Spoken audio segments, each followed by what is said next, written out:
Stiamo approfondendo il tema del weekend, ovvero il processo ambiente svenduto, primo grado annullato, tutto da rifare, si riparte da principio, da Potenza, dopo 5 anni di processo, 300 udienze, insomma tutto che ricomincia e vogliamo approfondirlo stamattina da vari punti di vista, Francesco. Sì, lo facciamo ascoltando la voce della difesa degli imputati che a distanza di tanti anni ha finalmente ottenuto questa richiesta di trasferimento. Cercheremo di capire perché, lo faremo con l'avvocato Pasquale Annichiarico che è in collegamento con noi. Buongiorno avvocato. Buongiorno. L'avvocato, lo ricordiamo, difensore di Nicola Riva e di una delle società sotto processo. Allora, avvocato, cerchiamo di spiegarlo in maniera semplice. La richiesta, non ci sono ancora le motivazioni della decisione della Corte d'Assise d'Appello, però ecco, secondo voi che cos'è che ha fatto breccia su questa richiesta e non in passato? Allora, la sentenza ha annullato trasmettendo gli atti alla Procura di Potenza. Questa è l'unica cosa che noi sappiamo dal dispositivo. Il fatto che siano stati trasmessi gli atti alla Procura di Potenza ci potrebbe far pensare anche che è stata accolta la questione, la questione principale che avevamo posto, perché noi ne abbiamo poste due. Una era quella che tutti i giudici di Taranto erano persone offese e quindi non si poteva fare il processo a Taranto che è quello che, per capirci, avvocato, sui giornali adesso viene chiamata legittima suspicione, cioè l'idea che in qualche modo i giudici possano essere considerati. La legittima suspicione è un'altra cosa, certo, però diciamo oggi viene raccontata un po' così. Peraltro proprio la legittima suspicione era l'incipit di questa questione, perché fu sollevata, portata in Cassazione, che quella era la rimessione sostanzialmente, dove si diceva che c'era una situazione a Taranto che non consentiva di fare il processo.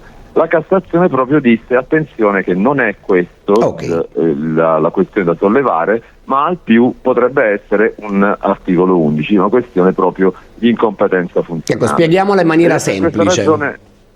Come? Dicevo, l'articolo 11, cerchiamo di spiegarla in maniera semplice, mi corregga se sbaglio. L'articolo 11 è semplicissimo. L'articolo 11 dice che se un giudice è indagato, imputato o persona offesa o persona danneggiata dal reato, quindi anche solo danneggiato, il processo si sposta in una sede giudiziaria che è già prevista dalle disposizioni di attuazione dell'articolo 1, che prevede nel caso di Taranto che si sposti il processo a Potenza. Quindi il giudice realmente competente di questo processo, in presenza di giudici danneggiati o persone offese dal reato. Lo chiariamo, diciamo, per chi ci guarda e ci ascolta: 3 magistrati onorari hanno chiesto di costituirsi parte civile, uno dei 3 in realtà poi ha revocato la richiesta, quindi 2 si sono costituiti parte civili. Quindi secondo lei, avvocato, è principalmente questa la ragione che ha spinto la Corte ad accoglierla? Ma perché non l'hanno fatto prima? No, l'hanno fatto prima. Io non so qual è stata la ragione, quale sarà la ragione lo leggeremo. Le motivazioni, diciamo, che noi abbiamo sollevato sono 2. Come diceva lei, c'è la costituzione di parte civile di 3 giudici e 2 hanno revocato dopo aver presentato l'atto, però non hanno rinunciato al diritto. Questo è importantissimo, perché se avessero anche rinunciato al diritto avrebbero annullato completamente il loro status di danneggiati, che invece è rimasto, e poi il terzo giudice invece ha continuato anche in appello. Questi sono i giudici che sono parificati, anche se onorari, sono parificati dalla Cassazione a sezioni unite a quelli ordinari.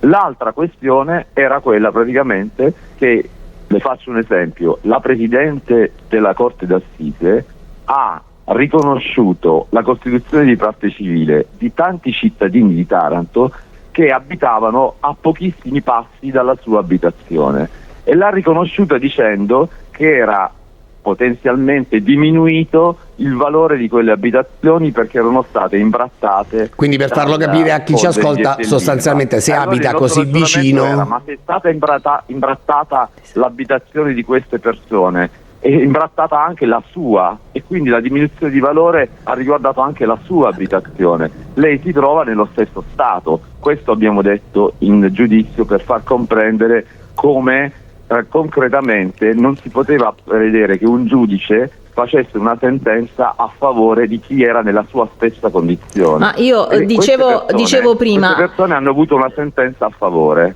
Dicevo prima che insomma fine. questa era una questione che era già emersa da principio, insomma da quando questo processo è iniziato, era già una richiesta fatta quella che venisse spostato il processo. Perché invece abbiamo dovuto aspettare tutto questo tempo, secondo lei, avvocato? Insomma, perché non si è fermato prima questo processo, secondo lei, secondo il suo punto di vista? Io questo non lo posso sapere, perché io ho rivisto proprio e ho risentito la mia discussione di udienza preliminare, perché dopo le indicazioni della Cassazione io subito all'udienza preliminare ho sollevato, quindi 8-10 anni fa, ho sollevato la questione dicendo: a protezione del processo, nell'interesse di tutti, nell'interesse degli imputati, negli interessi delle persone offese, facciamo il processo davanti al giudice competente.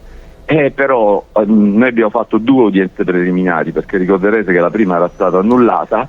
Io l'ho fatto davanti a tutti e 2 i giudici, ho poi riproposto la questione portando la cartina con la georeferenziazione di tutte le abitazioni dei giudici, facendo vedere quanto erano vicine a quelle delle altre persone offese, per far comprendere ancora di più la cosa, ma nonostante questo hanno ritenuto di rigettare le questioni e di andare avanti.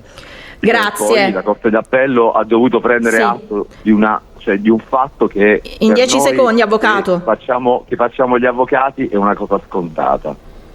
Beh sì, questo è evidente, ognuno poi è un gioco delle parti, ognuno Certo. fa la sua. Grazie per essere stato con noi all'avvocato Pasquale Nicchiari, co-difensore di Nicola Riva, buona giornata e buon lavoro a lei.